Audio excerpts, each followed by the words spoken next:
make sure the audience is focused on what I think is the really key question here, which is, what does the Clean Power Plan do, really? And does it do any of these things, undermine the economics and destroy the potential for CCS and distract us from what we really should be doing and reject all this technology? It does none of that.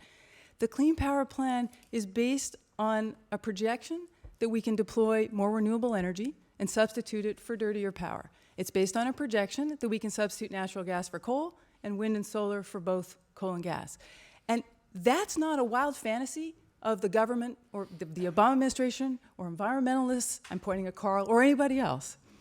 It's based on what the states in the United States today are already doing, deploying these technologies. So the question I have for both Chuck and for Mike is, why would you not do the cheap and ready deployable thing your states are already doing with technology in order to pursue alone, exclusively, a much more expensive, much more difficult to deploy, much farther off CCS strategy that we both support, but we don't think it should displace the here and now opportunities for clean technology? Do you take the challenge of that question, Chuck?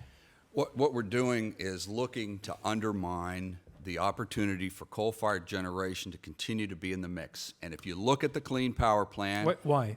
7 states bear 40% of the burden of the implementation of this plan. Those are coal plants, states. Those states also have, from the Clean Power Plan, a pounds of CO2 per megawatt hour threshold that doesn't allow coal to be built in those states. In fact, in some of those states, doesn't even allow gas to be deployed. It requires you to install wind.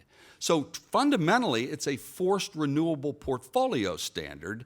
It's not driven by an overall look at global technology. Carl Polk.